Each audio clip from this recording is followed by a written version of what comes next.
Avant de commencer, n'hésitez pas à vous abonner à la chaîne et d'être courtois dans les commentaires. Du côté du Mali, plus précisément à Ménaka, pourquoi l'État islamique au Grand Sahara et le GSIM convoitent la région.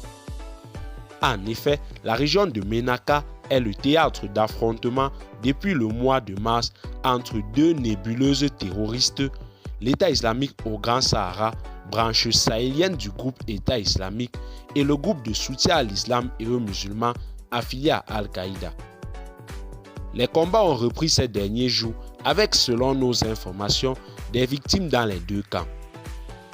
Pourquoi cette région est-elle autant convoitée par les deux groupes rivaux? Je cite, des affrontements entre Jenim et Detch signalés cet après-midi au sud-ouest d'Insiman a alerté sur Twitter le 29 octobre Fahad Ag Alamout du groupe d'autodéfense Touareg IMAC et alliés, président de la plateforme du 14 juin 2014 d'Alger.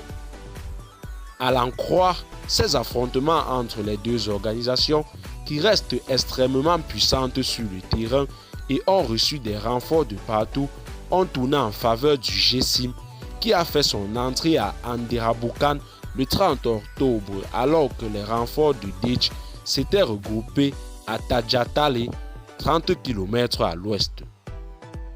Pour Aboul Nazi, de Kala à Mahadi, un collectif de journalistes militants de la région de Gao, observateurs de l'évolution depuis plusieurs mois des conflits entre les deux groupes terroristes dans la zone des affrontements, s'inscrivent une logique de positionnement. Chacun des deux groupes veut avoir la main mise sur Anderaboukan, ce qui fait une entrée directe sur le Niger, soutient celui qui pense que l'intérêt et la convoitise de la région de Ménaka sont dus à la libre circulation qu'elle offre. La zone de Ménaka est une zone carrefour où l'on peut facilement se cacher dans des forêts.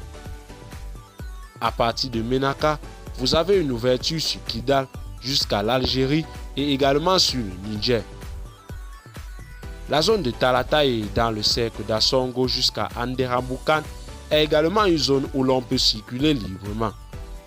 L'espace est vide, sans présence militaire, explique-t-il. Eh bien, chers téléspectateurs, c'est tout pour cette note d'information. Que pensez-vous de cette bataille entre les groupes terroristes rivaux du côté du Mali? Laissez-nous en commentaire vos impressions et à très bientôt pour une nouvelle note d'information.